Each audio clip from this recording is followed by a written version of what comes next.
오늘 시작을 하는데, 음, 오늘은 그 2차 전도 여행, 바울의 2차 전도 여행에 대해서 살펴보려고 합니다. 잠깐요. 음, 어,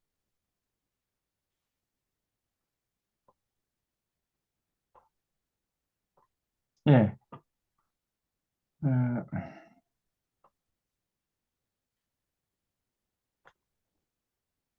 그래서 지난주에 사도행전 15장 35절까지 했어요. 사도행전 15장 35절. 그래서 이제 바울의 1차 전도 여행 끝나는 내용이 거기 35절까지고요. 36절부터 보면은 이제 바울과 바나바가 2차 전도 여행을 준비하다가 서로 두 사도가 티격태격 싸웁니다. 뭐 때문에 싸웠냐면 이제 마가 요한이 이 밤빌리아 버가에서 돌아갔잖아요. 1차 전도 여행 때. 그래서 2차 전도 여행 이제 선교팀을 구성하는데 바나바는 마가를 다시 한번 우리가 용서하고 중간에 돌아갔지만은 용서하고 선교팀에 넣어주자 이렇게 주장을 했고 바울은요 안 된다는 거예요. 예? 그렇게 참 중요한 선교 여행을 가볍게 알고 중간에 돌아가는 그런 사람을 다시 또 선교팀에 끼워줄 수 없다. 이렇게 이제 반대를 했던 거죠. 그래서 두 사도가 서로 티격태격 싸우다가 그럴 바에는 차라리 갈라섭시다. 그래가지고 따로따로 선교팀을 조직해서 이제 선교 여행을 떠나는 내용이 나옵니다. 36절 한번 보면은 며칠 후에 바울이 바나바더러 말하되 우리가 주의 말씀을 전한 각 성으로 다시 가서 형제들이 어떠한가 방문하자 하고 그러니까 이제 두 번째 선교 여행을 떠나자 했다는 거죠. 바나바는 마가라 하는 요한, 이게 마가 요한이죠. 데리고 가고자 하나 바울은 밤빌리아에서 자기들을 따라 함께 일하러 가지 아니한 자를 데리고 가는 것이 옳지 않다 하여 서로 심히 다투어 피차 갈라서니 바나바는 마가를 데리고 배 타고 구브로로 가고 그러니까 바나바가 이제 주장을 굽히지 않아 가지고 그럴 바에는 피차 갈라섭시다 해서 바나바는 마가를 데리고 이제 해변으로 배를 타고 구브로 키프로스 섬이라 그랬죠. 구브로로 가고 바울은 신라를 택한 후에 형제들에게 주의 은혜의 부탁함을 받고 떠나 수리아와 길리기아로 다니며 교회를 견고하게 하니라 그랬죠. 그러니까 바울은 육로를 택한 거예요.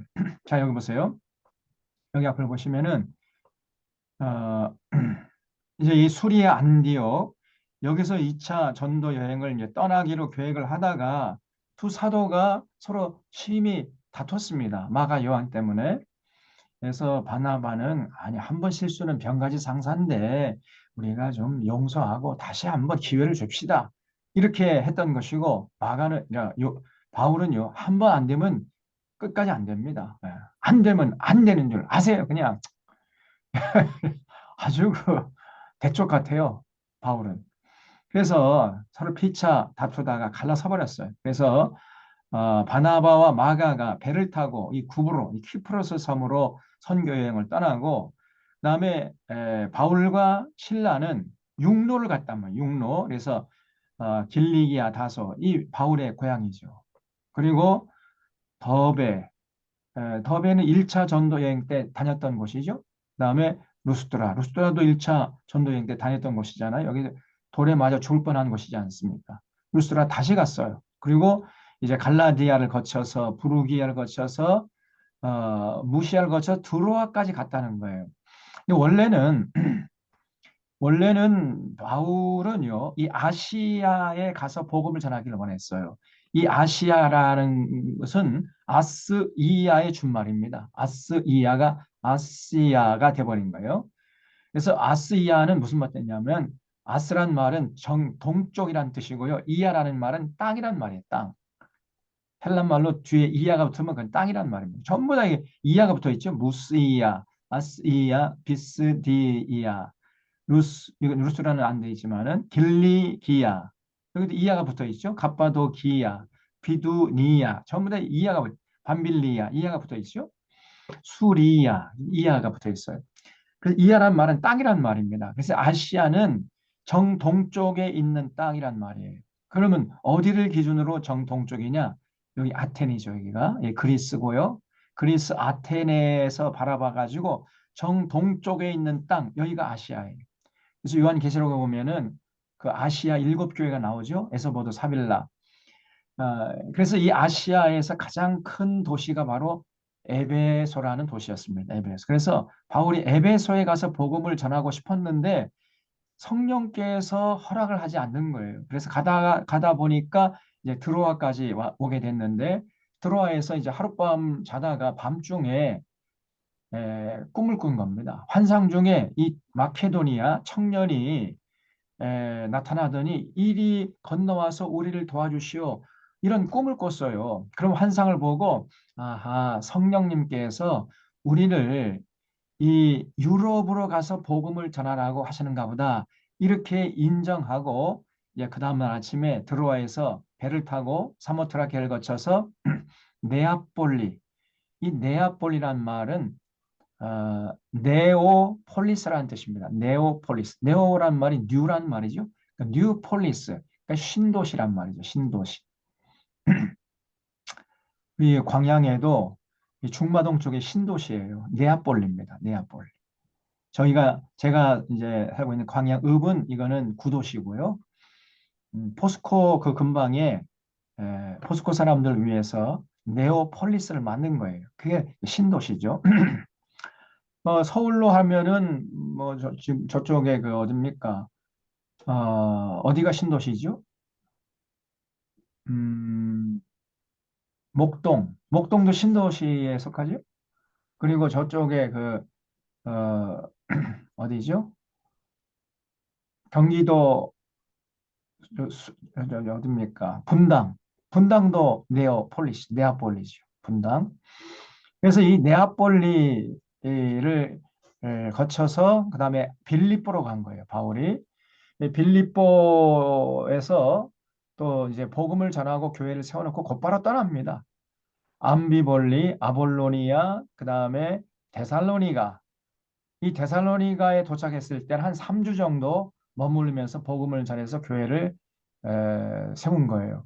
그러다가 이제 바울이 복음을 전하면 항상 바울의 뒤를 따라다니면서 복음 전파를 회방하던 사람들이 있었습니다.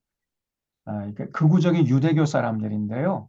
그럼 바울이 복음의 씨를 뿌려 놓으면 뒤에 다가와 가지고 그냥 그 씨앗을 짓밟아 버리는 이런 짓을 했어요. 그리고 이제 바울을 위협해서 막 돌로 쳐 죽이려고 하고. 그러니까 형제들이 바울을 빼돌려 가지고 데살로니가에서 이제 베리아로 간 거예요. 베리아에서도 열심히 복음을 전하니까 베리아 사람들이 더 신사적이어 가지고 바울이 전하는 복음을 잘 경청했단 말이죠. 그래서 베리아 사람들이 다 예수 믿고 예수님에 대해서 관심을 가지고 막 이렇게 흥미를 보이니까 또 유대교 사람들이 와서 바울을 이제 핍박하려고 하니까 또 형제들이 바울을 이제 배를 태워 가지고 아테네로 보낸 겁니다. 아테네. 이 그리스 아테네죠. 그래서 그 아테네를 중심으로 한 이 남쪽 지역을 아가야 지방이라고 그래요. 아가야 지방. 성경에서 아가야란 말이 나오죠. 그리고 이 그리스 북쪽 지방을 마케도니아라고 해요. 마케도니아. 마케도니아에서 그 유명한 그 걸출한 영웅이 나왔죠. 알렉산더 대왕이 나왔지 않습니까? 그래서 이 그리스 남쪽을 아가야 지방, 북쪽을 마케도니아 지방이라고 합니다. 그래서 아테네에서 복음을 전했는데 아테네 사람들은요, 이 사람들이 뭐 철학자들도 많고 지식인들도 많았기 때문에 복음을 별로 흥미는 가지면서도 영접은 하지 않는 이런 모습을 보고 바울이 이제 신에 묻은 먼지를 떨어버리고 고린도로 갔습니다. 이 고린도에서는 1년 6개월 동안이나 머물러요. 1년 6개월 동안 머물면서 복음을 전해가지고 교회를 세우는 동안에 데살로니가 교회 교인들이 참 믿음의 역사를 이루고 소망 가운데 인내하면서 사랑의 수고를 아끼지 않는 참 신실하게 신앙생활을 한다는 소식을 듣고, 근데 이 사람들이 많은 환난과 풍파를 당했어요. 당시에 예수 믿으면은 뭐 핍박은 뭐 기본이니까요. 굉장한 환난과 핍박을 당한다는 소식을 듣고 데살로니가 교인들을 위로하기 위해서 편지를 쓰기 시작합니다. 그것이 바로 데살로니가 전서, 데살로니가 후서였어요. 그리고 이제 바울이 또 하나의 편지를 쓰는데 갈라디아 교회 교인들이 바울이 복음을 전할 때는 잘 믿었다가 바울이 떠난 다음에 유대교 사람들이 들어와 가지고 바울이 전한 복음을 짓밟아버렸잖아요. 예, 너희들이 그냥 예수 믿는다고 구원받는 게 아니야. 예수 믿기 전에 할례 받아서 유대인이 돼야 되고, 그리고 유대교에서 가르치는 그 율법을 다 지켜야 구원받을 수 있어. 이렇게 다른 예수, 다른 복음을 전했던 거예요. 그러니까 이 갈라디아 교인들이 자꾸만 그런가 저런가 하면서 자꾸 이리저리 흔들렸던 거예요. 이 소식을 듣고 바울이 이 어리석은 갈라디아 사람들아 왜 이렇게 어리석으냐 그러면서 막 호통을 치는 이런 편지를 써서 보낸 것이 갈라디아서입니다. 갈라디아서. 그래서 이 자세한 것들은 이제 나중에 한 권씩 한 권씩 자세히 살펴보겠습니다. 그리고 이제 1년 6개월이 지난 다음에 고린도를 떠나서 이제 갱그리의 항구에 도착해서 여기서 배를 타고 에베소를 거쳐서 이제 하나님이 허락하시면 내가 다시 오겠다 약속하고 에베소 또 배를 타고 지중해를 건너서 가이사라 항구에 도착해서 이 가이사에서 어, 음, 여기 여기가 예루살렘입니다. 예루살렘 교회 가서 그 선교 보고를 하고 다시 예루살렘에서 이제 수리아 안디옥으로 돌아가는 이런 여정이 2차 전도 행로예요. 그래서 1차 전도 행로와 2차 전도 행로를 비교해 보면은 1차 전도 여행은 이 정도 선교 범위가 이 정도였거든요. 그런데 2차 전도 여행 때는 그 선교 범위가 이 유럽까지 넓혀졌어요. 여기까지가 아시아고 여기가 아시아고 여기서부터는 이제 유럽이거든요. 유럽. 그리스가 유럽 아니잖아요. 유럽이잖아요. 그래서 이 선교의 범위가 훨씬 넓어진 것이고 그리고 두 번째 특징은 하나님께서 가는 곳마다 하나님의 사람들을 예비해 가지고 선교팀에 합류시키는 이런 모습을 볼 수 있습니다. 좀 이따 자세히 보겠습니다만은 수리아 안디옥에서 바울이 선교를 떠날 때에는 바울과 실라 딱 두 사람이 떠났거든요. 그러다가 이제 길리기아를 거쳐서 더베 루스드라에서 그 신실한 디모데라는 청년을 만났습니다. 평생 바울의 곁을 떠나지 않고 바울의 오른팔 역할을 했던 신실한 믿음의 청년이 바로 디모데잖아요. 이 디모데가 루스드라에서 바울을 만나서 복음을 영접하고 선교팀에 합류하고 또 그리고 이제 부르기아를 거쳐서 무시아 드로아에 도착했을 때는 아주 참 믿음이 좋은 신실한 의사 누가 복음을 쓴 누가죠. 의사 선생님 누가가 이제 바울을 통해서 복음을 영접하고 평생 바울의 주치의 역할을 했던 것입니다.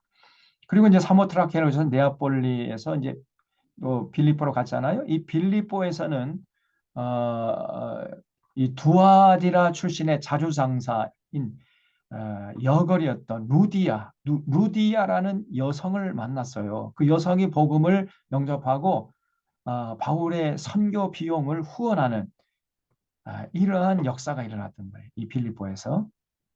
그래서 하나님이 가는 곳마다 하나님의 사람들이 예배했다가 바울의 선교팀에 붙여줘요.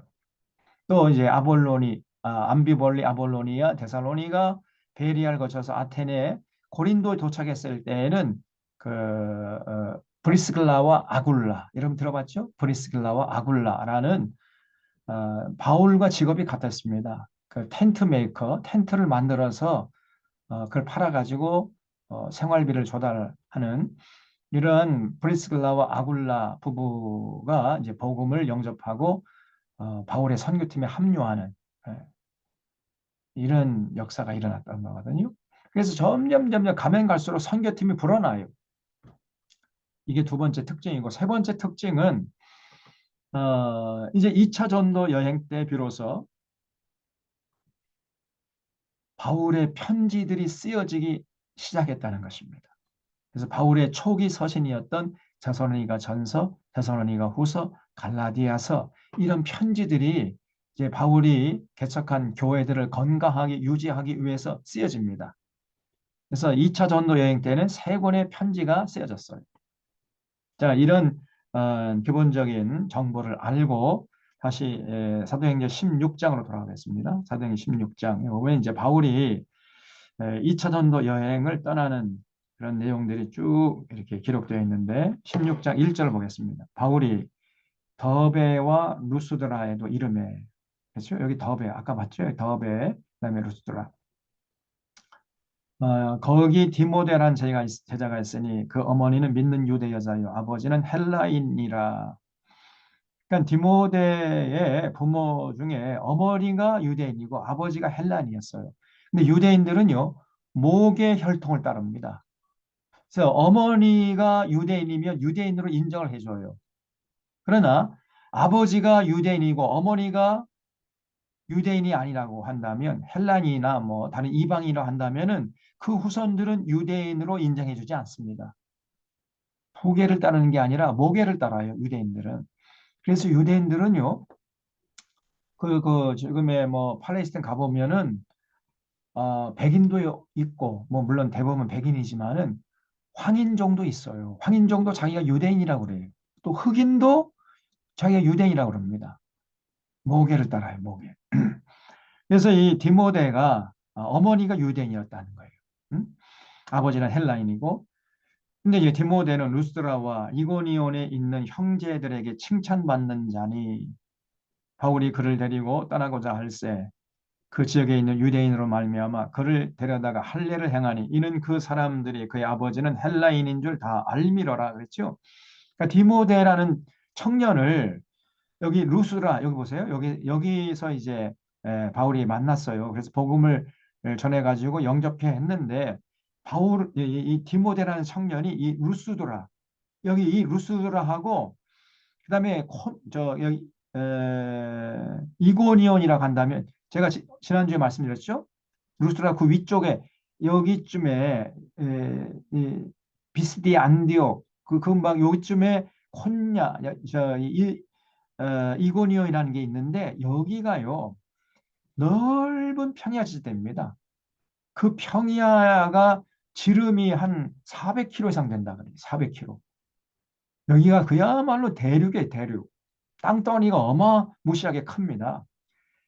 근데 그러한 지역에 이 루스드라와 이고니온 그 근방에서 칭찬받는 사람이었다는 거예요. 이 디모데가. 사람들에게 인정받고 칭찬받고 존경받는 사람이 디모데입니다. 이런 사람이 예수 믿게 된 거예요. 그래서 우리가 예수 믿는 사람들은 다 지역 사람, 지역 주변 사람들에게 인정받고 칭찬받고 존경받아야 됩니다. 그래서 바울이 이제 그를 데리고 떠나려고 하는데 그 지역에 있는 유대인들이 이제 또 시비를 걸까봐 디모데에게 할례를 받게 했다는 거예요. 사실은 할례 받지 않아도 된다고 바울은 믿고 있었지만은 그러나 뭐 그렇게 비본질적인 문제 가지고 시시비비에 휘둘릴 것을 염려해 가지고 바울이 그냥 디모데에게 할례를 받으라고 한 겁니다. 그래서 여기 그러다가 할례를 행하니 이는 그 사람들이 그의 아버지는 헬라인인 줄 다 알미러라 했어요. 그래서 여러분 별로 중요하지 않는 비본질적인 문제 가지고 자꾸 거기에 목숨 걸 필요가 없습니다. 비본질적인 문제라는 것은 그냥 양보하고 넘어가도 돼요. 그러나 본질적인 문제가 아니고 목숨 걸고 싸워야 되겠지만은 진리를 가지고는 우리가 다퉈야 되겠지만은 그 뭐 비본질적인 그 소소한 거 가지고 우리가 뭐 이렇게 논쟁하고 다툴 필요가 없습니다. 근데 바울이 그랬던 거예요. 그래서 유대인들이 왜 저 이 디모데 할례를 받지 않은 사람 데리고 다니느냐, 자꾸 그리 시비를 걸까 봐 할례를 받게 했다는 거예요. 4절에 여러 성으로 다녀갈 때 예루살렘에 있는 사도와 장로들이 작정한 규례를 그들에게 주어 지키게 하니 이에 여러 교회가 믿음이 더 굳건해지고 수가 날마다 늘어가니라. 성령이 아시아에서 말씀을 전하지 못하게 하시거늘, 그렇죠? 아까 말씀드린 대로 이 아시아는 에베소가 있는 이 야타니를 중심으로 정동쪽에 있는 땅. 원래 이 에베소에 가서 복음을 전하려고 했는데 자꾸 성령님께서 막는 거예요. 에베소로 가려고 하면 무슨 일이 생기고 뭐 교통이 막히기도 하고 막 비가 내리기도 하고 그래가지고 가다 보니까 이제 부르기아와 갈라디아 땅으로 다녀가 무시아 앞에 이르러 가지고 비두니아로 가고자 애쓰되, 이 비두니아는 여기 보세요. 여기 그 터키의 북쪽에 있는 땅입니다. 그 비두니아 쪽으로 가려고 했는데 오히려 성령께서 예수의 영이 허락지 아니, 예수의 영이라는 것은 성령님이죠. 성령께서 허락지 아니하시는지라. 그래서 무시아를 지나 가지고 가다 보니까 이제 드로아까지 가게 됐다는 거예요. 드로아에 갔는데 밤에 환상이 바울에게 보이니 마케도냐 사람 하나가 서서 그에게 청하 이르되 마케도냐로 건너와서 우리를 도우라. 이렇게 이제 밤에 잠을 자다가 환상을 봤어요. 그래서 바울이 그 환상을 봤을 때 우리가 마케도냐로 떠나기를 힘쓰니 이는 하나님이 저 사람들에게 복음을 전하라고 우리를 부르신 줄로 인정함이러라. 거기 줄쳐 주십시오. 인정했다. 여러분, 우리가 하나님의 뜻을 어떻게 알 수 있는가? 음, 첫 번째는 성경 말씀을 통해서 알 수 있는 것이고요. 두 번째로 주변 사람들과 신실한 믿음의 사람들과 상담하고 의논하면서 하나님의 뜻을 알 수 있는 것이고, 또 세 번째는 주어진 여건과 형편, 되어지는 형편을 자세하게 눈여겨보면은요, 아하, 하나님의 뜻이 무엇인가 하는 것이 드러날 경우가 있습니다. 그래서 바울이 지금 자기는 여기 부르기아에서 이제 에베소로 가려고 한다. 성령께서 허락지 않아가지고 비두니아로 가려고 했는데 그것도 허락지 않고 그래서 가다 보니까 드로아까지 갔는데 여기서 밤에 환상 중에 이 마케도니아 청년이 나타나가지고 이를 건너와서 우리를 도와주시오. 이런 환상을 보고 아하, 성령님께서 우리를 유럽으로 가서 복음을 전하라고 하시는가 보다 이렇게 인정했다는 거예요. 그 되어지는 환경과 여건을 통해서 하나님의 뜻을 알았다는 것입니다.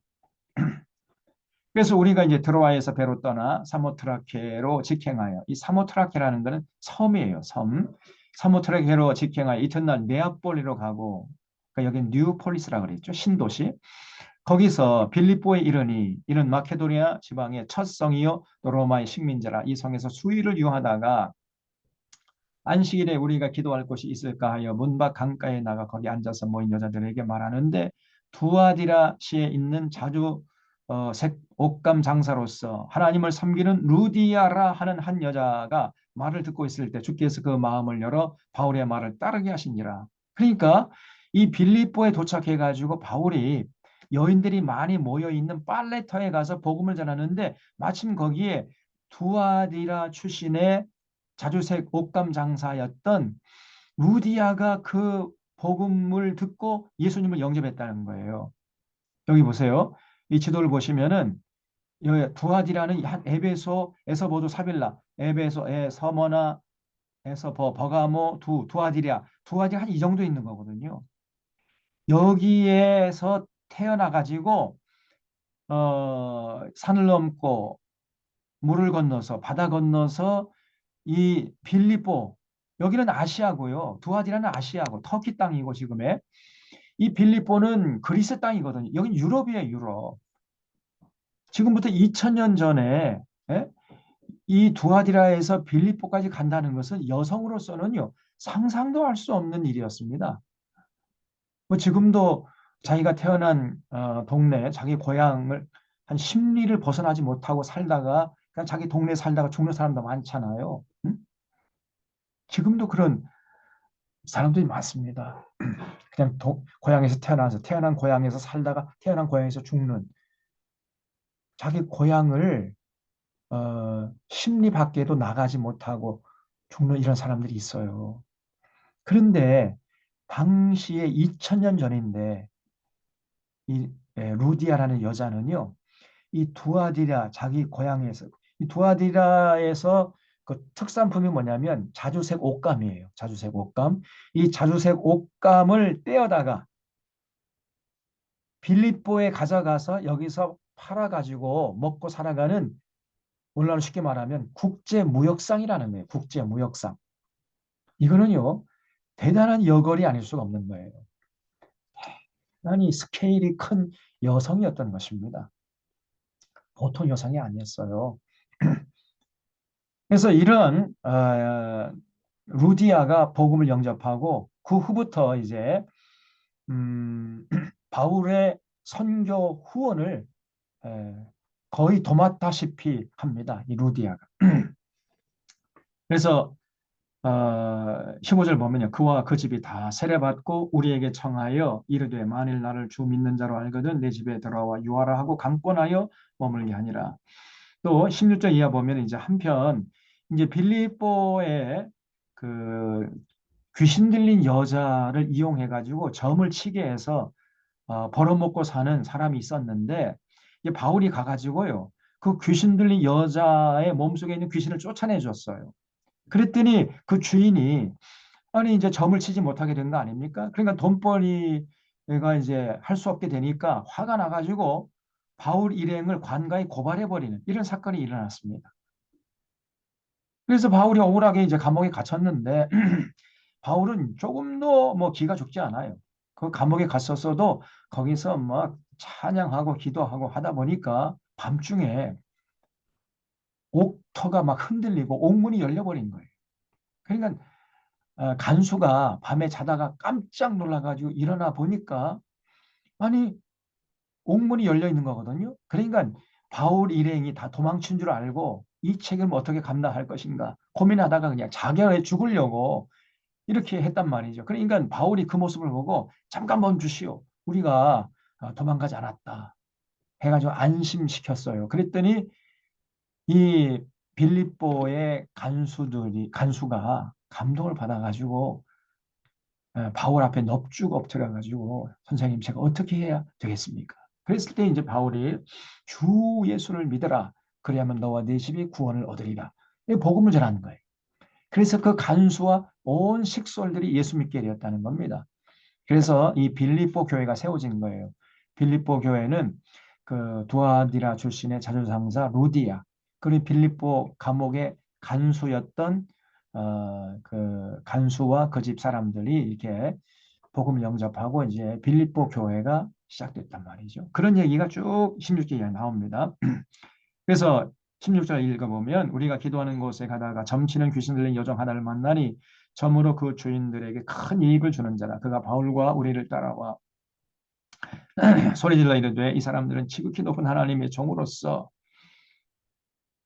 구원의 길을 너희에게 전하는 자라 하며 이같이 여러 날을 하는지라. 바울이 심히 괴로워하여 돌이켜 그 귀신에게 이르되 예수 그리스도의 이름으로 내가 내게 명하노니 그에게서 나오라 하니 귀신이 즉시 나오니라.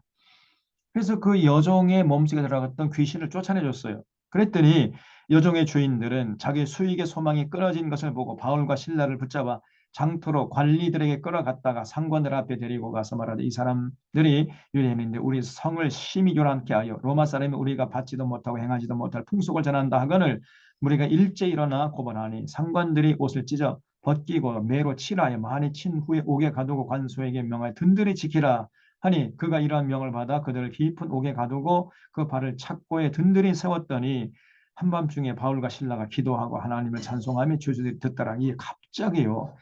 큰 지진이 나서 옥토가 움직이고 문이 다 열리며 모든 사람의 메인 것이 다 벗어진지라.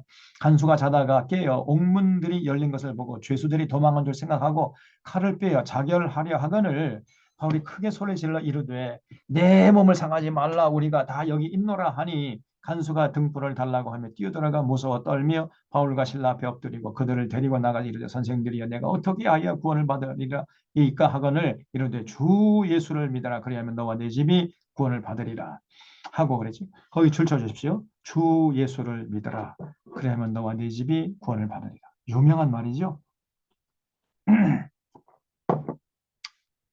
근데 복음을 전한 거예요. 예수가 주님이 되시고 그리스도가 되신다. 그래서 그 주님의 통치를 받으면은 너가 하나님 앞에서 구원받을 수 있다. 이렇게 복음을 전했던 거예요. 그랬더니 그 주의 말씀을 그 사람과 그 집에 있는 모든 사람에게 전하더라. 그 밤 그 시각에 간수가 그들을 데려다 그 맞은 자리를 씻어주고 자기와 그 온 가족이 다 세례를 받은 후에 그들을 데리고 자기 집에 올라가서 음식을 차려주고 그와 온 집안이 하나님을 믿음으로 크게 기뻐하니라. 이런 굉장히 전화위복의 기회가 되어버린 거예요. 자, 그 다음에 40절 두 사람이 옥에서 나와 루디아의 집에 들어가서 형제를 만나보고 위로하고 가니라. 17장 1절에 그들이 암비볼리와 아볼로니아로 다녀가 데살로니가에 이르니 그랬죠? 자, 여기 한번 보세요. 그림을 좀 보고 또 제가 설명을 드릴게요. 저 여기가 이제 드로아에서 본 환상이에요. 드로아. 드로아에 도착했을 때 바울이 밤에 환상을 봤다 그랬죠? 마케도니아 청년이 여기가 이제 네아폴리인데 네오폴리스. 그 바울이 사모트라를 거쳐서 네아폴리에 도착한 그 배에서 내린 그 첫 발을 디딘 그곳에 바울의 기념교회당이 지금도 서 있습니다. 그래서 이 그림을 보면은 바울이 이제 배를 타고 이 여기 네아폴리에 도착했다는 그림이 모자이크로 그려져 있어요. 이런 그림이 그려져 있습니다. 가까이서 보면은 바울이 밤에 이제 그 드로아에서 음, 밤에 잠을 자다가 환상을 보죠. 이 마케도니아 청년이 이리 건너와서 우리를 도와주시오. 이런 환상을 보고 아하 성령님께서 우리를 유럽까지 가서 복음을 전하라고 하시는가 보다 이렇게 인정하고 이제 배를 타고 이 네아폴리 도착했다. 이런 의미로 이런 모자이크로 그림이 그려져 있습니다. 2011년도 4월 2일에 제가 가서 여기 찍어 온 거예요. 네, 그때 갔던. 그리고 이제 이게 빌립보 감옥입니다. 빌립보 감옥. 바울이 갇혔던 곳이죠. 그래서 여기서 이제 막 바울 일행이 찬양하고 기도하니까 막 옥터가 흔들리고 옥문이 열려버리니까 간수가 죄수들이 도망친 줄 알고 자결을 하려고 했을 때 그 기회를 타가지고 바울이 이제 복음을 전해서 예수 믿게 된 것이죠. 빌립보 감옥. 저기 그때 우리 같이 갔던 성기순례 팀원들입니다. 그리고 이제 여기가 이제 빌립보의 아고라라는데 아고라라는 것은 우리로 말하면 광장 정도로 할 수 있습니다. 광장.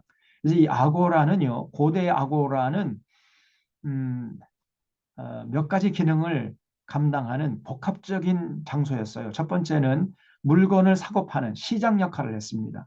두 번째는 정보를 교환하는 그런 장소이기도 했고, 그 다음에 세 번째는 어, 거기서 이제 많은 토론과 어떤 중요한 문제가 있을 때 이 헬라 사람들은 토론하기를 좋아했잖아요.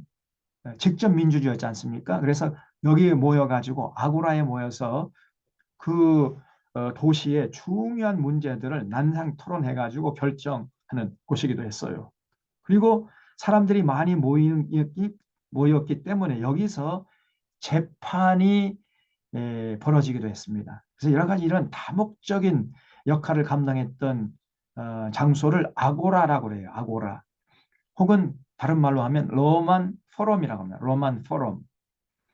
음, 우리 지금은 이제 그 아고라 로만 포럼이 시장이라고 볼 수 있어요. 우리가 조금 좀 우리식으로 말하면 시장. 근데 지금 시장은 뭐 물건을 사고 파는 이러한 역할만 남아 있잖아요. 근데 옛날 시장은 물건을 사고 파는 역할뿐 아니라 거기서 정보도 교환했고 그다음에 난상 토론도 하고 중요한 문제를 결정하기도 하고 그다음에 재판이 벌어지기도 한 곳이었습니다. 그런 곳을 이제 아고라 하는데 이 빌립보의 아고라예요. 그리고 이제 바울 일행이 갇혔던 감옥이 바로 여기입니다. 맨 끝에 여기 아고라 맨 끝에 가면 여기에 감옥이 있어요. 아주 허술한 감옥입니다. 여기 바울이 갇혔던 거죠.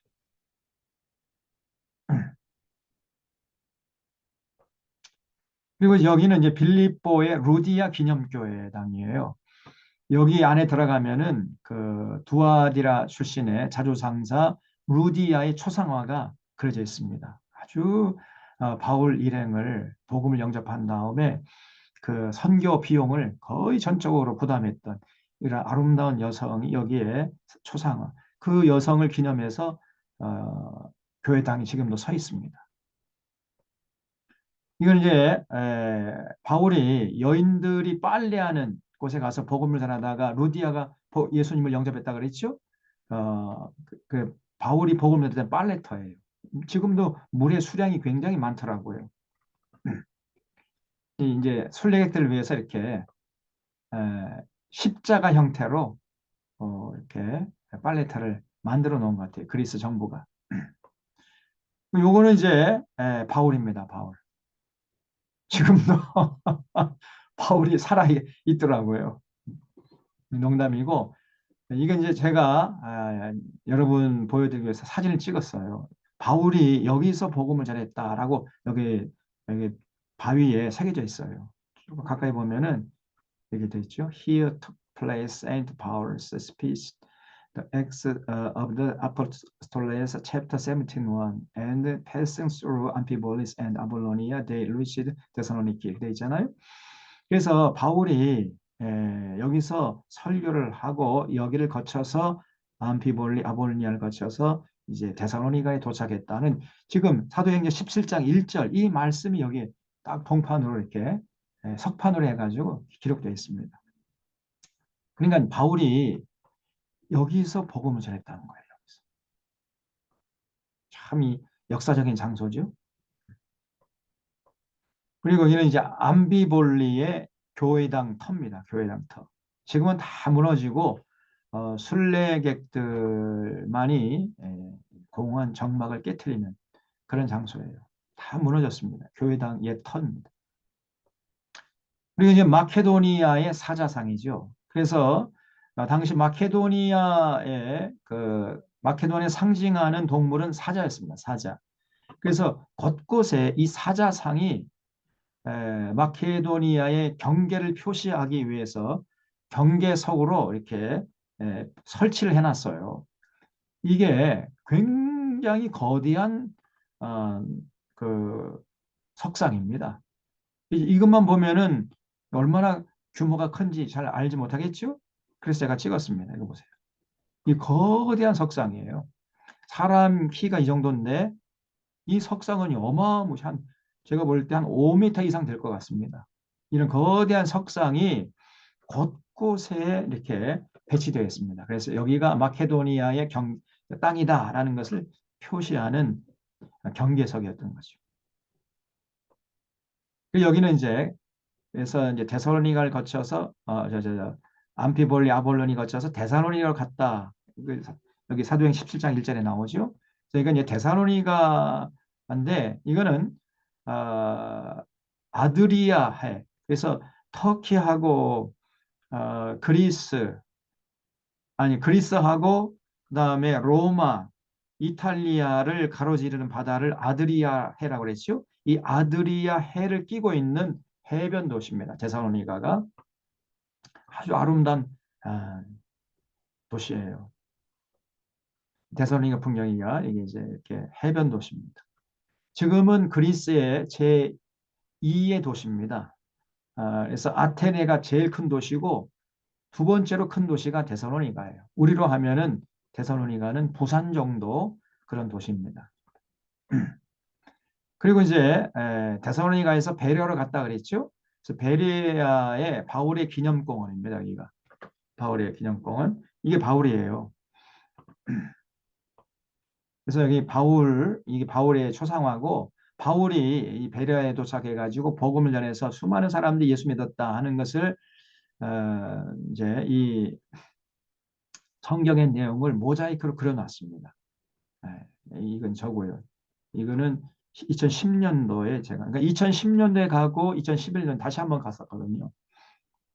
그래서 이제 내년에 우리가 이제 그 이집트하고 그 다음에 이스라엘 그 예수님의 그 공생에 한번 다 다녀볼 것입니다. 그리고 페트라 요르단까지 다녀오고 그 다음에 한 2, 3년 후에 그 터키하고 그리스, 이탈리아까지 한번 가봐야 돼요.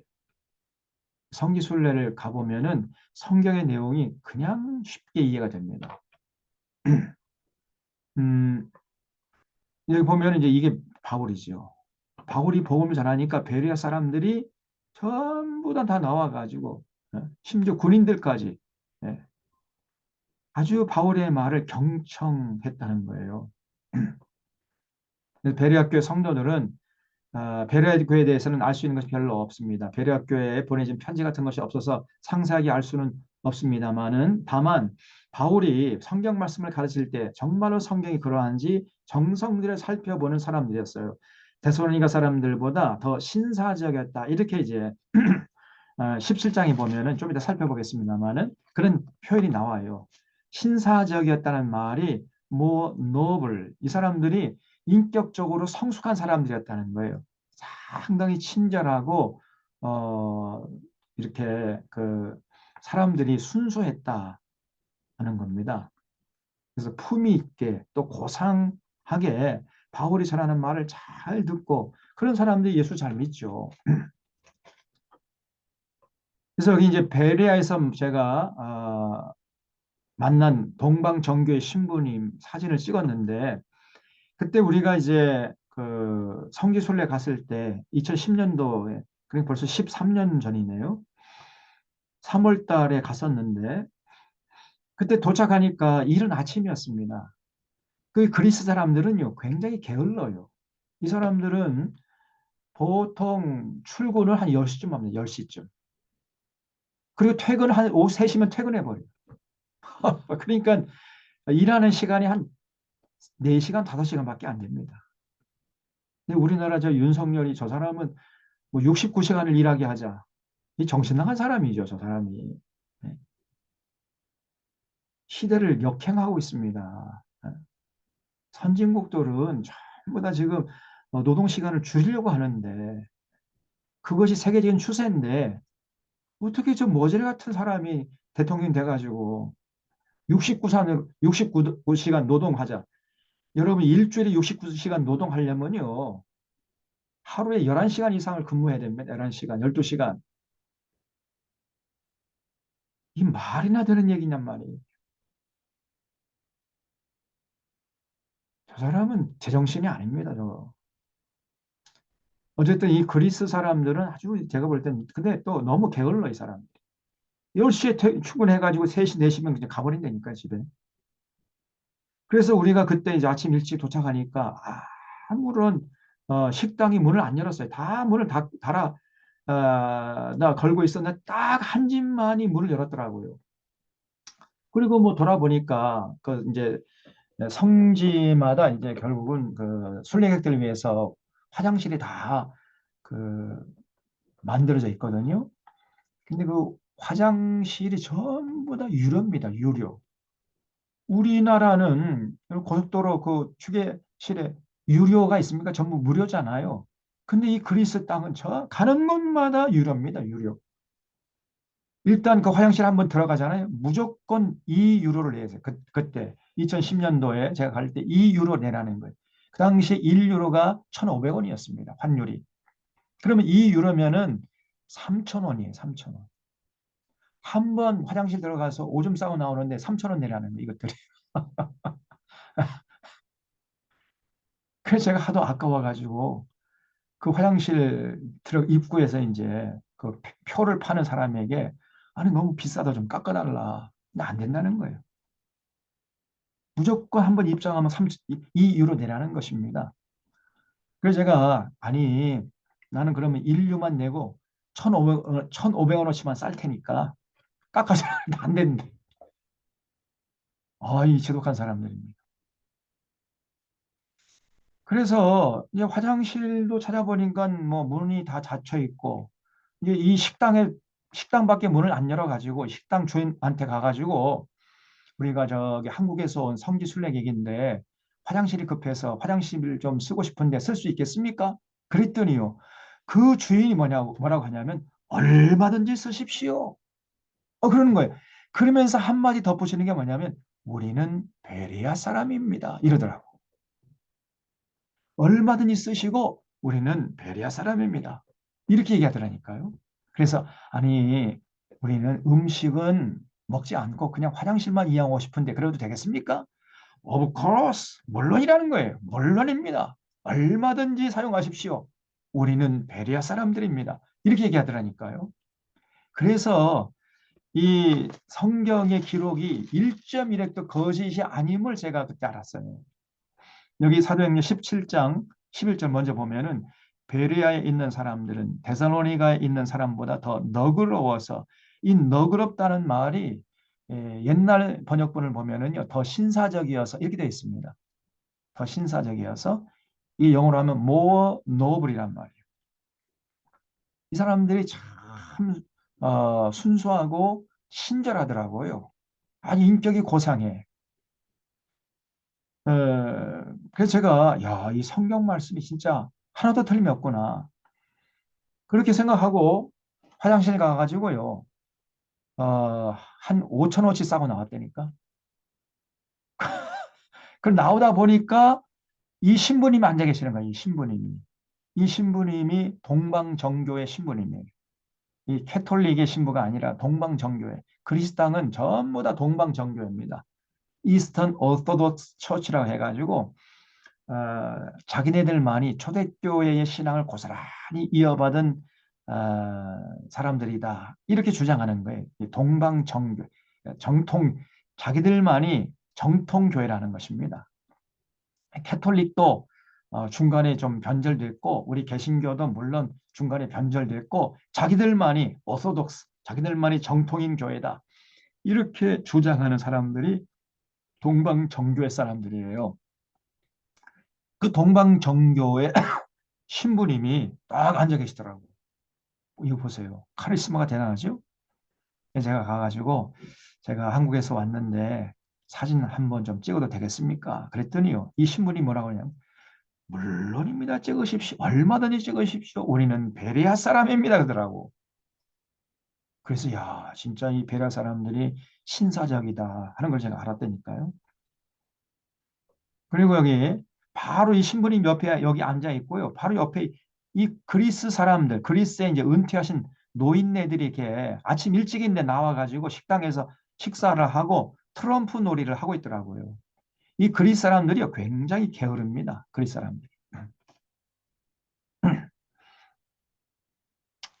그래서 2010년도 13년 전에 제가 찍어온 사진입니다. 그다음에 이제 아테네로 갔는데 아테네에서는 전도의 열매가 없었어요. 바울의 설교는 아무런 하자가 없었지만은 설교 듣는 대상들에게 문제가 있었던 거죠. 이 사람들은 이제 철학자들이었기 때문에 아테네 사람들은 철학자들이죠. 에피큐레스 학파. 이 사람들은 쾌락주의자들이었고요. 스토아 학파, 이 금욕주의자들이었어요. 그래서 어, 이 에피큐레스 학파는 쾌락주의고 스토아 학파는 금욕주의니까 겉으로 볼 때는 대척점에 있는 사람들처럼 보이지요. 그런데 그 뿌리를 파고 들어가면은 한 뿌리에 대고 있는 사람들이었어요. 그 뿌리가 뭐냐? 영지주의였습니다. 영지주의, 영지주의, 그러니까 노스티시즘입니다. 그죠? 그래서 이 영지주의는 이원론자들이에요. 그래서 무조건 둘로 나눕니다. 이 세상과 저 세상을 나눠요. 지금 우리가 살고 있는 이 세상과 우리가 장차 죽어서 가게 될 저 세상을 나눕니다. 그리고 이 세상은 악한 세상이고 장차 죽어서 가게 될 저 세상, 그걸 피안의 세상이라고 그러고 이데아의 세상이라고 그러는데 그 이데아의 세상은 선한 세상이라는 거예요. 이렇게 믿고 있었어요. 그 노세시즘, 이 영지주의자들이. 그러면 왜 이 세상이 악한 세상이 되었느냐? 그러면 그 이데아에 있는 그 신이 진짜 신이고 그건 사랑의 신이라는 거예요. 그 사랑의 신이 자기보다 조금 열등한 신적인 존재를 공중에 방출한다고 믿었습니다. 그거를 에온 원이라고 그래요. 그리고 그 에온 원은 또 자기보다 조금 더 열등한 신적인 존재를 공중에 방출한다고 믿었어요. 그걸 에온 2라고 합니다. 에온 2는 에온 3, 에온 3는 에온 4. 이렇게 공중에는 신적인 존재들로 가득 차 있다고 그랬어요. 그렇게 믿었습니다. 그리고 그 이데아의 세계에 있는 참된 신, 이 사랑의 신에서 가장 멀리 떨어진 공중에 방출된 에온 무한대의 신은 이데아의 신에 있는 사랑의 신과는 정반대의 성질을 띈다고 이렇게 믿었어요. 그래서 이데아에 있는 신은 사랑의 신이라고 한다면 가장 멀리 떨어져 있는 에온 무한대의 신은 이거는 악한 신이다 그랬어요. 그렇게 믿었습니다. 그 악한 신이 이 세상을 창조했기 때문에 이 세상이 악하다. 이렇게 믿었던 거예요. 이게 영지주의자들입니다. 그리고 인간도요.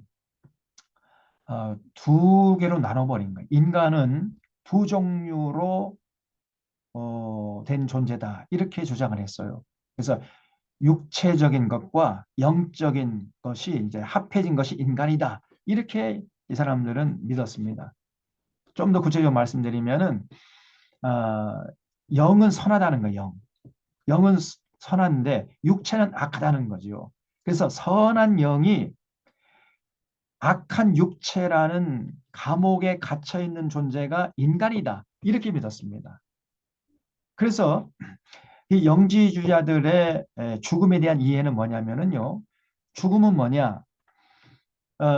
감옥에 갇혀 있던 선한 영이 육체라고 하는 감옥에서 벗어나는 순간이다. 이렇게 죽음을 이해했어요.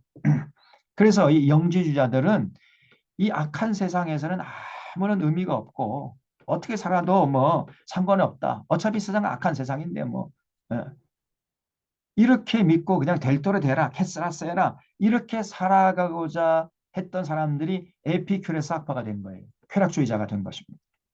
그리고 영지주의자 중에서 이 세상은 악하기 때문에 이 세상을 등지고 저 세상 바라보면서 저 세상으로 가게 만들어주는 영적인 지식, 이걸 영적 지식, 그래서 영지주의입니다.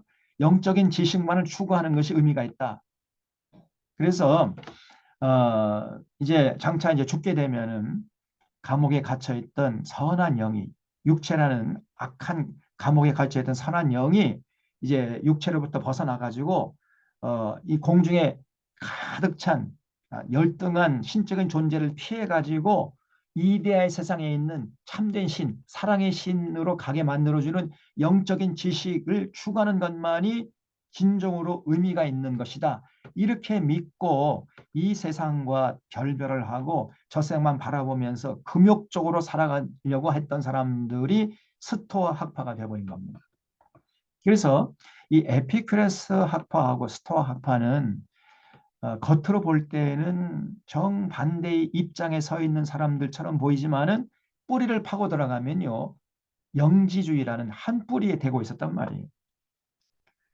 그래서 이 아테네에 가서 바울이 복음을 전할 때에 이런 에피큐레스 학파 사람들, 스토아 학파 사람들과 논쟁을 벌였는데 이 사람들이 전혀 뭐 예수님을 믿지 않은 것입니다. 왜냐하면은 이 에피큐레스 학파들이나 스토아 학파 이 사람들은요 이원론자들이기 때문에 아니 에, 인간 존재라는 게 선한 영이 육체라는 감옥에 갇혀 있는 존재인데 그래서 육체라는 감옥에서 벗어나기를 학수고대하는 것이 죽음인데 근데 죽었다가 인간이 말이에요. 그러면 그 육체에서 벗어난 영이 다시금 어, 육체로 육체를 입는다. 이제 바울이 예수 그리스도께서 죽었다가 하늘의 몸 신령한 몸 입고 부활하셨다. 그래서 우리도 예수 믿으면은 이제 우리가 다시 부활할 수 있다. 이렇게 이제 복음을 전했을 거 아닙니까? 그러니까 그 복음을 들은 당시에 헬라 철학자들이 이거 뭐야 이거? 아니 응? 그 인간이란 존재는 선한 영이 악한 육체라는 감옥에 갇혀 있다가 죽게 되면 거기서 벗어나는 것이 그게 소망인데 그런데 그 육체 감옥에서 벗어난 선한 영이 다시금 또 그 감옥 육체에 들어간단 말이야? 그게 말이나 되는 얘기야? 그러면서 이제 이 사람들이요 바울이 전하는 복음을 거부했던 거예요. 그러니까 그들은 육체 부활을 수용할 수 없는 영지주의자들이었던 겁니다. 그래서 우리가 사실은 이 사람들이 오해한 건데 바울이 전했던 우리가 이제 죽게 되면은 우리의 영혼이 하늘의 몸, 신령한 몸을 입는다 그랬는데 그 하늘의 몸은요 우리가 지금 입고 있는 이 육체와는 차원이 다른 거죠. 근데 그것까지는 이 사람들이 이해를 못했던 것 같아요. 그래서 복음을 수용하지 않았다는 것입니다. 이건 좀 이따가 다시 더 자세히 말씀드릴게요. 자, 그래서 이제 아테네에서 복음의 열매가 시원찮으니까 신발의 모든 먼지를 떨어버리고 고린도로 갔다는 거죠. 여기 바로 아테네, 이거 아크로폴리스, 여기가 이제 파르테논 신전이죠. 여기도 우리 한번 가봐야 됩니다. 파르테논 신전. 이 파르테논 신전 밑에 거기가 아레오바고 언덕입니다. 바울이 여기서 또 복음을 전했죠. 이 아레오바고 언덕 여기서 이제 재판이 열렸어요. 재판정입니다. 재판정 일종의 여기도 이제 아레오바고 언덕 가서 복음 우리가 사진도 찍었습니다. 바울이 걸어갔던 발자취를 쫓아서 성지순례를 했던 거죠. 이제 아테네 올림픽 경기장이고요. 그래서 이제 아테네에서 고린도로 갔죠. 고린도에 가면은 바울의 기념교회당이 지금도 서 있습니다. 물론 이 여기는 이제 개신교 교회당도 아니고 캐톨릭 성당도 아니고 동방정교회예요. 그리스는 전부 다 동방정교회입니다. 가는 곳마다 바울의 기념교회당이 가는 곳마다 서 있어요. 고린도에 바울의 기념교회당. 고린도에서 1년 6개월 동안 머물면서 복음을 전했던 거거든요. 고린도에는 태양신을 섬기던 태양 신전이 있습니다. 여기에. 그리고 또 아크로폴리스였어요. 고린도라는 도시는 아크로폴리스였습니다. 아크로라는 말이 언덕, 높은 산중덕 이런 뜻이에요. 그래서 아크로폴리스라는 말은 높은 산 중턱에 조성된 도시란 말입니다. 아크로폴리스가. 그래서 고린도는 아크로폴리스였습니다. 그래서 여기 고린도 가보면요. 여기서 보면 이렇게 별로 높지 않은 것 같이 보이지만 그 현장에 가보면요. 깎아지른 듯한 낭떠러지가 절벽에 있는 굉장히 높이 치솟은 이게 이 암벽이 있습니다.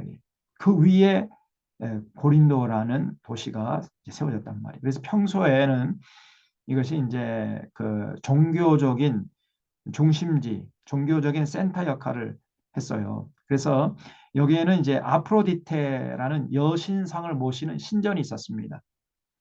그래서 이 아프로디테라는 여자 신상을 만들어 놓고 섬기는 신전이었는데 한때 이 아프로디테 신전이 번창할 때에는 그 신전에서 일하는 그러니까 아프로디테 여신상을 관리하고 거기서 이제 제사 드리러 오는 남자들 맞이하면서 거기서 그러니까 아프로디테 신전을 섬기는 의식 자체가요. 어떤 의식이냐면은 아프로디테 신전에게 이제 제물을 갖다 바치고 그리고 그 신전에 공식적으로 인정된 몸을 파는 여자 이거를 공창이라 해요. 공적으로 인정된 창기라 해서 공창이라고 합니다. 그 공창과 성적인 관계를 갖는 거예요. 이게 아프로디테를 섬기는 의식입니다. 의식. 그러니까 고린도라는 도시가 상당히 음란한 도시였던 거예요. 그래서 평상시에는 이 아크로폴리스가 종교적인 중심지 역할을 감당했던 것이고 그러다가 유사시에 이제 그 이방 족속이 쳐들어오잖아요. 그러면 여기가 요새가 되는 거예요. 요새가. 난공불락이 요새가 된 거예요. 이런 그 두 가지 중요한 역할을 감당하기 위해서 고대 도시들은 대부분 아크로폴리스가 많아요. 고린도도 아크로폴리스였던 겁니다. 이 고린도 여기 보면 이제 여기가 그리스고 고린도가 이쯤에 있습니다. 그래서 에게해하고 이오니아해 그를 이제 그 이어주는 여기 고린도 운하가 뚫려 있어요. 고린도에. 그래서 이 운하가 뚫리기 전에는 한 1700, 그러니까 18세기에 이제 뚫렸는데 그 뚫리기 전에는 배가 이렇게 이게 운하가 안 뚫려 있으니까 여기서 이 에게를 가려면은 이쪽으로 돌아가야 된다는 거예요. 이게 돌아가면은 약 700km 이상 정도 더 돌아가야 되는 거예요.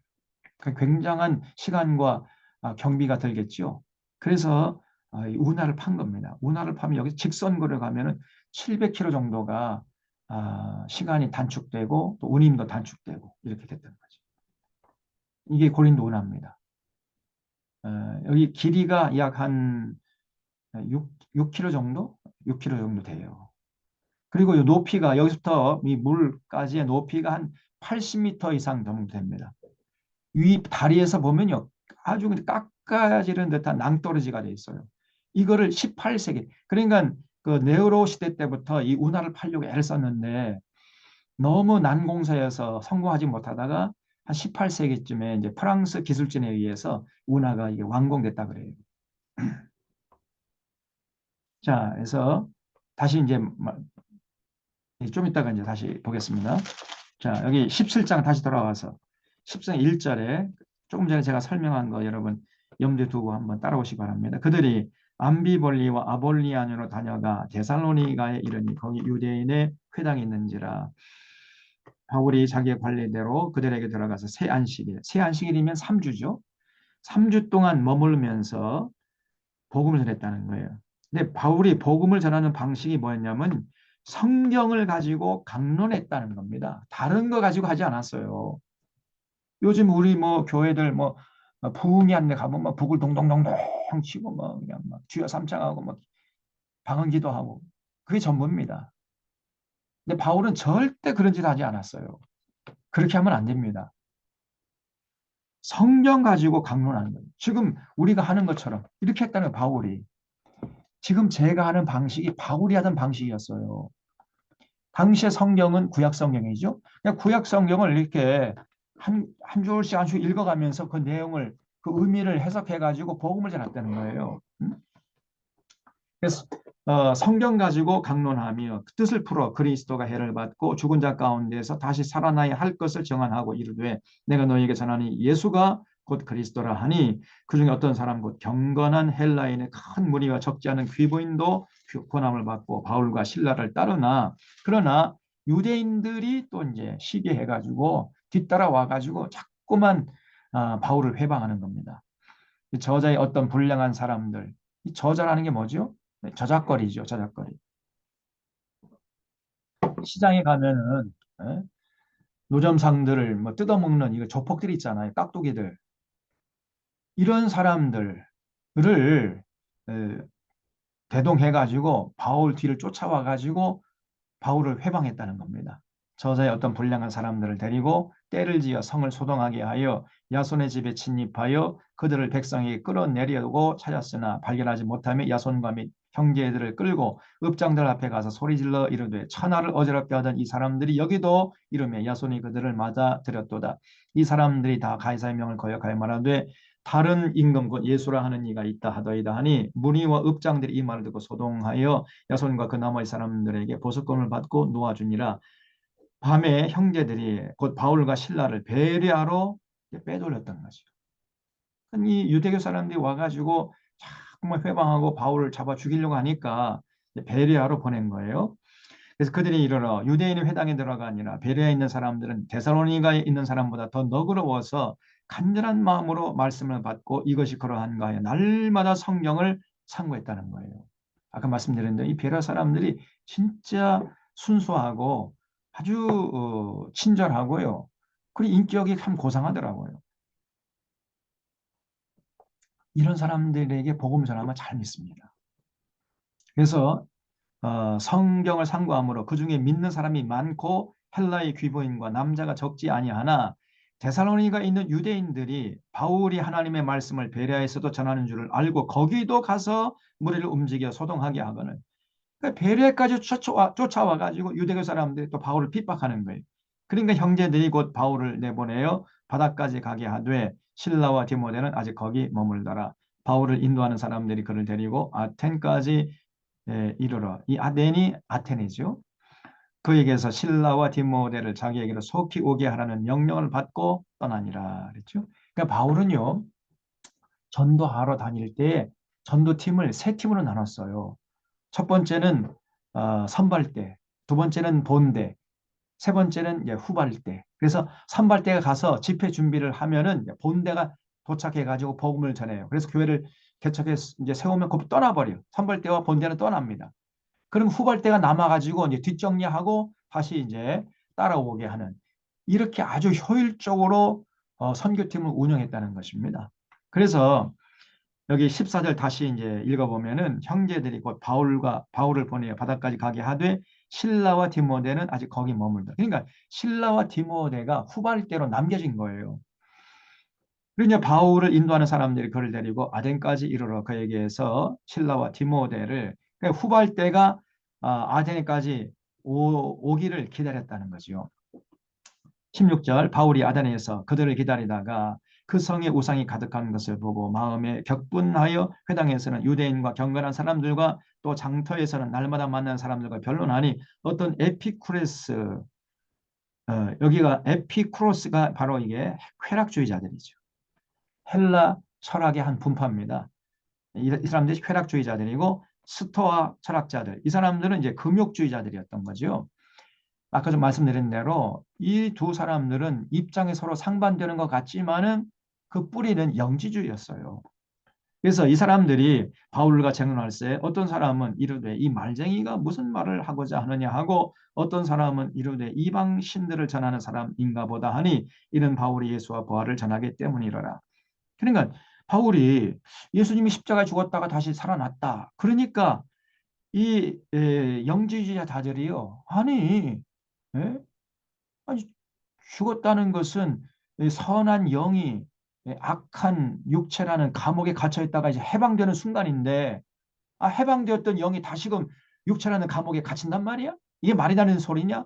그러면서 바울이 예수와 부활을 전하기 때문에 받아들이기를 꺼려하고 거부했다는 겁니다. 그래서 19절에 그를 붙들어 아레오바고로 가며 말하기를, 바로 이 아레오바고가 재판정이 있던 곳이죠. 아테네 사람들이 이제 재판할 때 여기서 모여서 재판했다는 겁니다.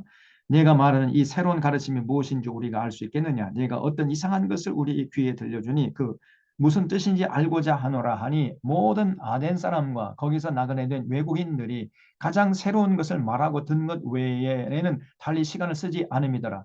그러니까 이 그리스 사람들은요, 토론을 좋아하잖아요.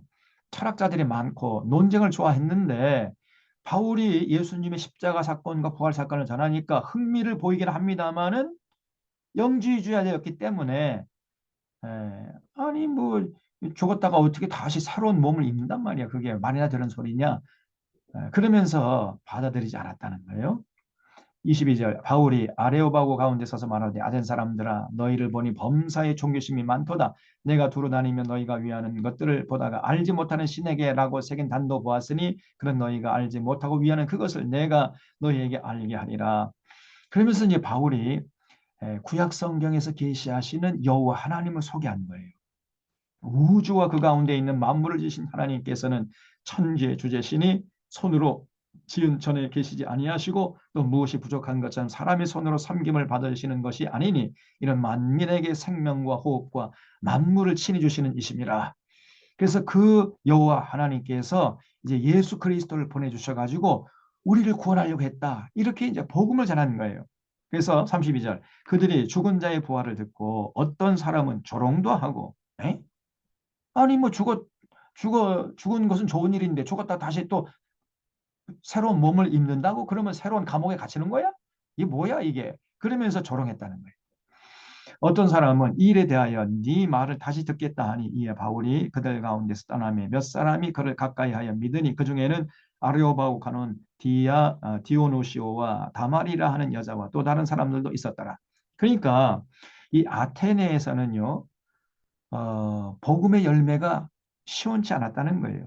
예수 믿은 사람들이 뭐 디오누시오, 다말이라는 여자, 이런 사람, 그리고 그 외에 몇 사람만 예수 믿고 다른 사람들은 어떤 사람은 바울이 전하는 복음을 듣고 조롱하고 어떤 사람은 관심은 보였지만은 거부하고 뭐 그랬다는 겁니다.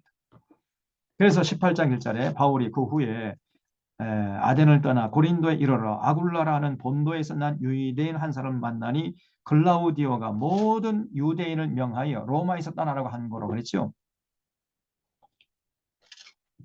여기 글라우디오가 나오는데 이 글라우디오는 로마의 제4대 황제입니다. 로마의 제4대 황제. 그 로마 1대 황제가 옥타비아누스죠. 옥타비아누스. 그다음에 2대 황제가 누가복음 2장에 한번 보세요. 누가복음 2장. 누가복음 3장에 한번 보면은 누가복음 3장에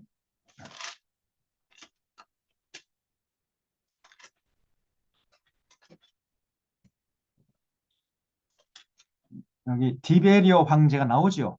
이게 로마의 두 번째 황제예요. 티베리우스 황제. 그리고 세 번째 황제가 칼리큘라라고 하는 그 유명한 아주 성적으로 난잡한 짓을 한 대명사죠. 아주 막 그 음탕한 황제였습니다. 이 칼리큘라라는 황제가. 그래서 뭐 자기가 아무 여자나 보면은 그냥 데려가서 자기 성적인 야욕을 만족시키는 거예요.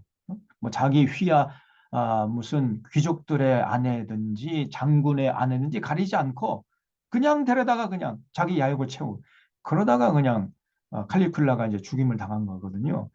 그런 다음에 네 번째 황제가 바로 이 글라우디오 황제였습니다. 그래서 이 글라우디오 황제가 초기에는 유대인들에게 상당히 우호적인 정책을 폈지만은 이제 말기에는 유대인들을 아주 싫어하고 증오해가지고 로마에서 추방을 했어요. 바로 그 내용을 여기 사도행전 18장에서 기록하고 있는 겁니다. 18장 2절에 보면 이 글라우디오가 모든 유대인을 명하여 로마에서 떠나라 이렇게 추방 명령을 내리었던 거거든요. 그래서 결국은 그 추방 명령 때문에 아굴라와 브리스길라가 결국은 로마에서 떠나가지고 고린도에 도착했다는 것입니다.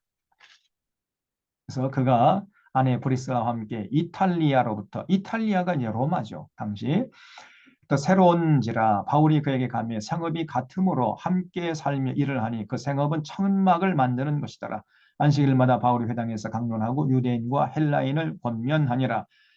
실라와 디모데가 이제 결국 이제 후발대가 마케도니아로부터 내려왔다는 거죠. 그래서 바울이 하나님의 말씀에 붙잡혀 유대인들에게 예수는 그리스도라 밝히 증언하니 그들이 대적하여 비방하거늘 바울이 옷을 털면서 이르되 너희 피가 너희 머리로 돌아갈 것이요 나는 깨끗하니라. 이후에는 이방인에게로 가리라 하고 거기서 옮겨 하나님을 경외하는 디도 유수도라 하는 사람이 집에 들어가니 그 집은 회당 옆이라. 또 회당장 그리스보가 온 집안과 더불어 주를 믿으며 수많은 고린도 사람도 듣고 믿어 세례를 받더라 그랬죠. 거기 8절에 회당장 그리스보가 예수 믿었다는 거예요. 회당장이면은 유대인 중에서도 상당히 높은 사람입니다. 좀 전에 제가 말씀드렸죠. 전에 유대인들은 어느 지역을 가면은 자기 집 짓기보다 먼저 회당을 지었다 그랬죠. 그래서 유대인들의 모든 삶은요, 회당 중심으로 돌아갔던 거예요. 회당이 유대인의 삶의 센터 역할을 했던 것입니다. 그래서 회당에서 거기서 이제 중요한 문제도 모여가지고 토론도 하고 결정도 하고 그리고 자녀들 신앙교육 그리고 거기서 또 이제 하나님 앞에 제사 드리고 예배 드리기도 하고 그런 다목적으로 활용되던 장소가 바로 회당이었어요. 그 회당의 제일 우두머리인 그리스포라는 사람이 예수 믿었다는 거예요. 그러니까 유대교 입장에서 볼 때는 큰일 아닙니까 이게. 에? 아니 유대인 중에 그 지도자가 바울이 전한 복음을 듣고 예수 믿었다니까 유대교가 굉장히 타격을 받았을 거 아닙니까? 그래서 더더욱 이제 유대교 사람들이 바울을 미워하고 증오했던 거예요.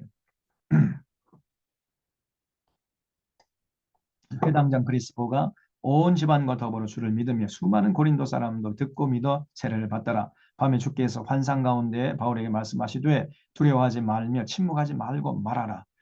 하나님께서 이렇게 이제 그러니까 예수님께서 밤에 바울에게 환상 가운데서 음성을 들려주셨다는 거예요. 왜 두려워하지 말고 침묵하지 말고 말하라고 그랬을까요? 바울이 자꾸 두려워하니까 그랬겠죠.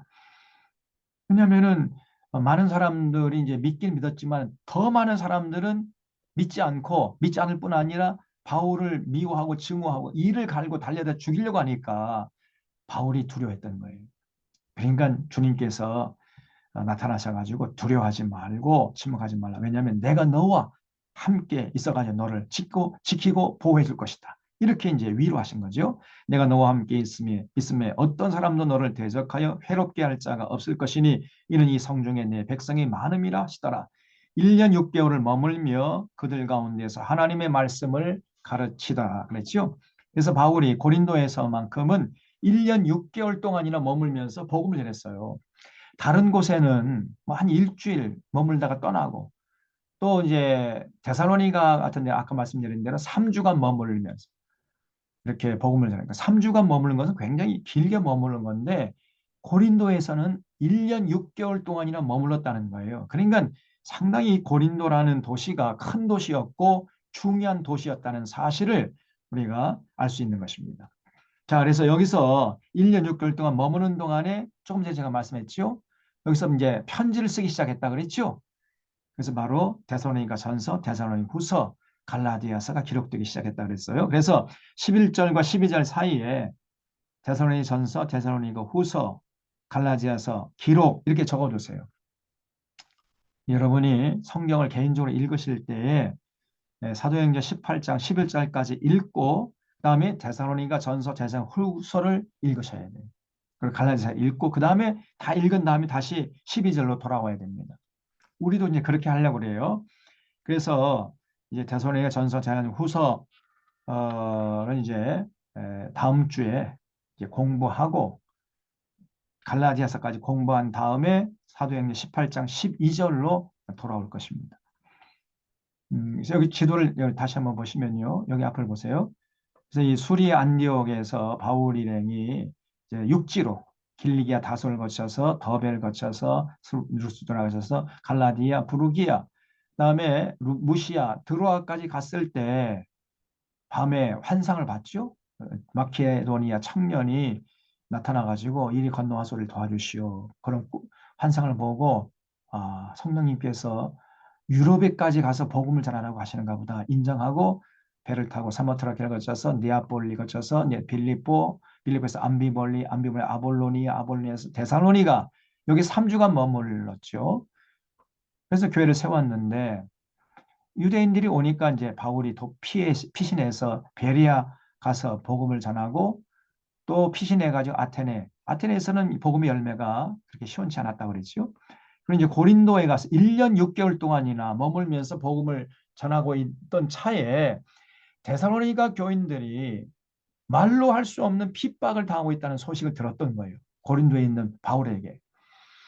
그래서 이 바울이 데살로니가 교인들을 위로하고 격려하기 위해서 편지를 쓰는 것이 데살로니가 전서였습니다. 이 데살로니가 전서의 내용은 우리 주님이 좀 있으면 다시 재림하니까 그러니까 이때만 해도 바울이 임박한 재림을 믿었어요. 주님이 곧 오실 줄 알았습니다. 네. 그러니까 바울의 초기 서신을 보면은요, 그 임박한 재림 사상이 아주 강하게 나타납니다. 그러다가 바울의 후기 서신으로 갈수록 바울의 재림 사상이 희미해져요. 그러니까 바울의 신학 사상에 상당히 많은 변화가 있었다는 사실을 알 수 있는 거죠. 그래서 이제 데살로니가 전서를 보면은 우리 주님이 조금 있으면 다시 재림하니까 조금만 참아라. 이런 내용으로 편지를 써가지고 디모데 편에 보내서 데살로니가 교회 교인들을 위로했던 거예요.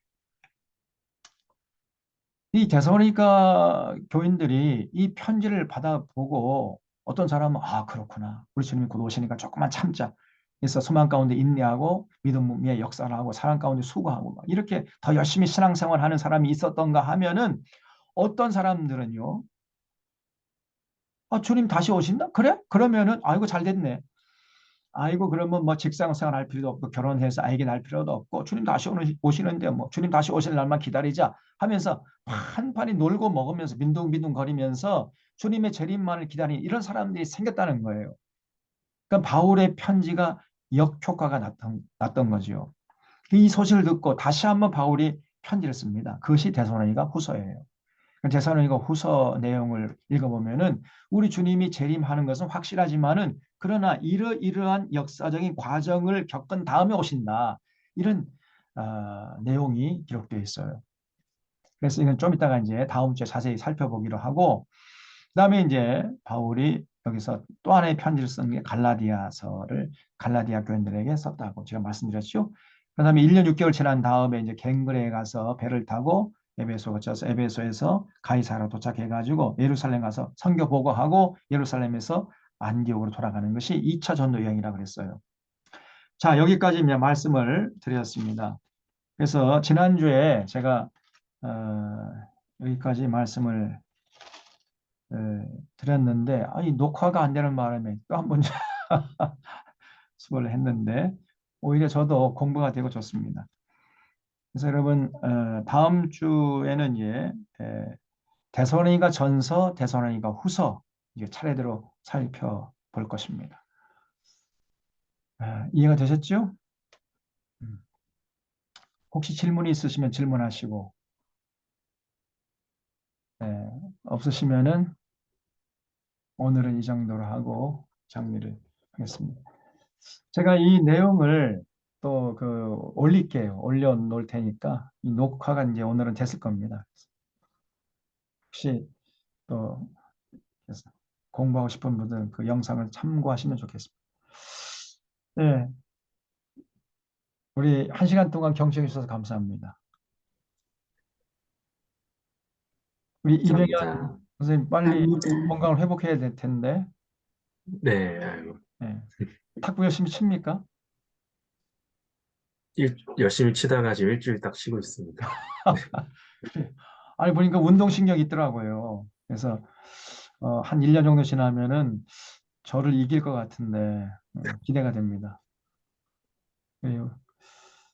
우리 김춘희 선생님 그 아니 수학 선생님인데 상당히 이 역사에 대해서 관심이 많으신 것 같아요.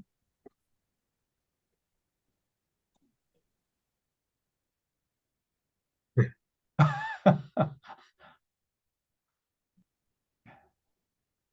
네, 열심히 배우겠습니다. 저 없는 거 없어서. 예, 음, 그래요. 그 동생분도 참 아주 신실하신 분 같고 또 지난번에 제주도 갔을 때 우리 학생들 또 이렇게 선물도 주시고 뭐 그래서 정말 고마웠습니다. 또 우리 문정희 성도님도 캐톨릭 신자십니까? 신자라고 하기에는 예전에 아주 오래전에 종교를 갖고 싶어서 네. 그 세례를 받았는데 신자라고 말할 수는 그렇군요. 없을 것 같기도 하고. 네. 이번 기회에 한번 성경 전체를 한번 쭉 살펴보면서 성경이 이런 책이구나. 성경에서 계시되는 하나님이 이런 분이시구나. 이거를 좀 잘 좀 알 수 있는 계기가 됐으면 좋겠습니다. 네. 그래요. 이렇게 열심히 경청해 주시니까 정말 고맙고요. 한 주간 동안 잘 보내시고 다음 주에 뵙도록 하겠습니다. 예, 감사합니다. 감사합니다. 시간 잘 보내세요. 감사합니다. 감사합니다. 감사합니다.